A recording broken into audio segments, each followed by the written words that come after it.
Bonjour et bienvenue dans Voyageuse Curieuse, votre rendez-vous mensuel pour faire le plein d'actualités, tendances du tourisme, mais aussi de voyages et d'expériences. Que vous soyez passionné de voyage, professionnel du tourisme, grand voyageur ou simplement curieuse ou curieux des dernières nouveautés, ce podcast est fait pour vous. Attachez vos ceintures et embarquons pour le 3e épisode de Voyageuse Curieuse. À l'heure où je vous parle, beaucoup ont déjà commencé ou commencent à préparer les fêtes de fin d'année. Et je vous ai préparé un petit cadeau. Il n'était peut-être pas sur votre liste de Noël, mais je vous l'offre quand même. Un épisode tout chaud de Voyageuse Curieuse où l'on va discuter de nuits insolites pour fêter Noël autrement. La période des fêtes de fin d'année est le moment idéal pour partir à la découverte d'endroits insolites, seul, à deux ou en famille. Un moment d'évasion qui vous plonge dans d'autres cultures, mais surtout dans d'autres expériences. J'ai parlé de nuits insolites et j'insiste bien sur le mot insolite. Vous n'allez pas en croire vos oreilles. Prêt à voyager ? Fermez les yeux et laissez-vous emporter, je vous emmène dans plein d'endroits plus extraordinaires les uns que les autres, le temps de quelques minutes. Première escale, direction la Laponie ou le pays du Père Noël. Rien de mieux que de faire escale en Laponie pour Noël, ne serait-ce que pour l'ambiance et pour les aurores boréales. Mais alors, on parlait de nuits insolites, mais où dormir en Laponie pour une nuit insolite ? Moi je vous propose un igloo de verre, situé à 30 minutes du village du Père Noël. Dormir dans un igloo de verre chauffé, en Laponie, est l'une des expériences les plus uniques à vivre pour Noël. Vous pourrez admirer les aurores boréales tout en restant confortablement au chaud sous un dôme transparent.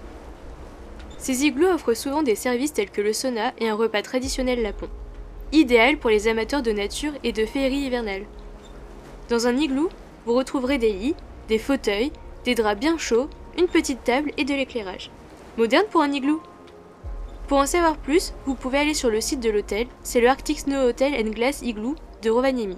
Mais pas de panique, je vous mets les adresses en description. Il existe aussi des dômes géodésiques dans le même concept en France, dans les Alpes et les Pyrénées.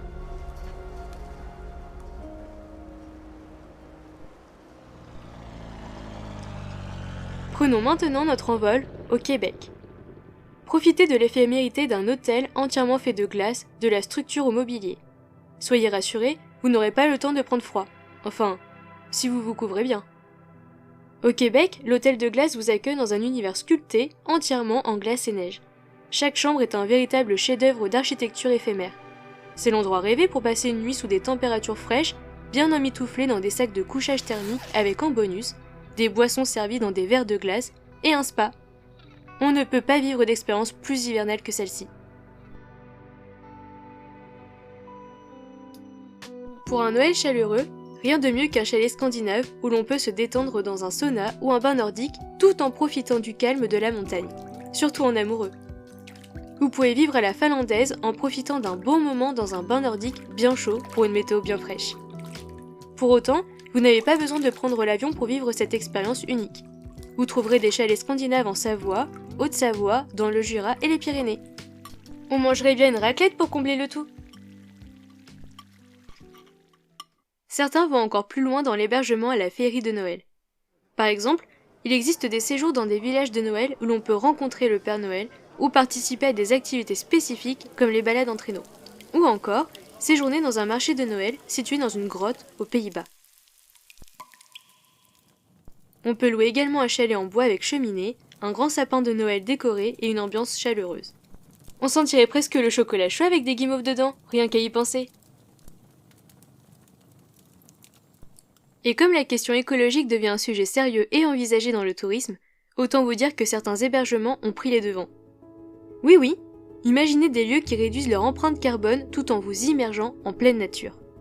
En gros, vous profitez des vacances et en prime, vous faites un clin d'œil à la planète. Plutôt sympa, non ? On parle ici d'endroits un peu insolites, genre cabane écolo en bois ou tentes transparentes pour compter les étoiles. Ces pépites suivent souvent des règles de protection de l'environnement, loin du tumulte de la ville et de sa douce pollution. Donc nous voilà en pleine nature, à respirer un air pur, vraiment pur, pas comme celui qui vous pique le nez en ville, et à vivre une petite aventure écolo sans même y penser. Un séjour green, tranquille et carrément hors du commun. En plus de prendre en compte le fait que votre hébergement insolite convient parfaitement au respect de l'environnement, Ils créent également de nombreux souvenirs uniques grâce à leur grande originalité et au cadre exceptionnel qu'ils offrent. Par exemple, passer une nuit dans un igloo ou un château peut évoquer une véritable aventure féerique, alors qu'un séjour dans une yourte mongole ou une roulotte bohème peut transporter les voyageurs dans une autre époque ou culture.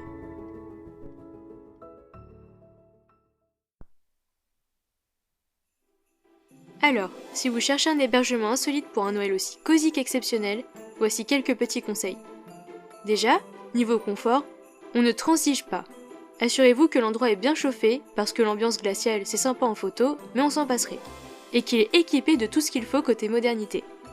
Et si vous avez besoin, vérifiez l'accès PMR pour que tout le monde trouve sa place et se sente à l'aise. Ensuite, un Noël magique passe aussi par des activités locales. Alors regardez ce que propose le coin, balade en traîneau, randonnée, ou encore visite des marchés de Noël. Rien de tel pour se plonger dans l'ambiance festive et profiter de la région. Et, petit conseil de dernière minute, réservez le plus tôt possible. Ces petits joyaux partent comme des petites bûches de Noël à l'approche des fêtes. Alors mieux vaut sécuriser votre coin de paradis avant que tout ne soit complet.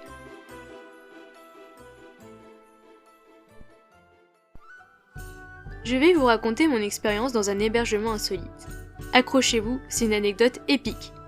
Alors ce n'est pas un spot de Noël, ni l'un des hébergements que j'ai pu vous citer avant, mais c'était vraiment unique, et je m'en souviens comme si c'était hier. J'étais petite à l'époque, la dizaine, donc forcément l'effet waouh était plus impressionnant. On avait réservé à l'hôtel le camp du Drap d'Or au Puy du Fou, un décor 100% à la François Ier. Peut-être que vous y êtes déjà allé d'ailleurs. Quand j'arrive, je suis tout de suite plongée dans une autre époque. Décor royal, petite tente façon Renaissance, ça ressemblait à une scène tout droit sortie d'un film historique. Alors là, super curieuse, je décide d'explorer. Et comme toute personne curieuse, je cherche les toilettes. Je tombe sur une sorte de trône, vraiment comme une grande chaise haute en bois, et là je me dis, trop cool, une chaise médiévale pour s'asseoir. Mais en soulevant le couvercle, surprise, c'était en fait les toilettes. Oui, des vraies toilettes modernes, planquées dans un trône avec chasse d'eau et tout. Gros moment de fou rire. Vive l'expérience royale jusque-là, je m'y attendais vraiment pas. Le reste de la chambre était tout aussi immersif. Lit à baldaquin, assez compact mais cosy, rideaux épais, chaque détail était pensé pour faire voyager dans le temps. C'est tellement plus marquant que n'importe quel hôtel classique. Une immersion totale, ça rend l'expérience tellement plus intense. Si vous aimez ce genre d'aventure, je ne peux que vous recommander d'essayer les hébergements à thème, surtout en période de fête. En une nuit, vous passez d'un simple séjour à une expérience inoubliable. Vous devenez acteur de votre expérience. Clairement, ça change la donne. Et vous, quel hébergement insolite spécial Noël vous donne envie ? Avez-vous déjà séjourné dans un hébergement hors du commun ? Dites-moi tout dans les commentaires, et merci de votre écoute. C'était Voyageuse Curieuse. Merci d'avoir écouté mon podcast. J'espère vous avoir fait voyager en quelques minutes. On se retrouve pour un prochain épisode. En attendant, je vous souhaite de belles aventures.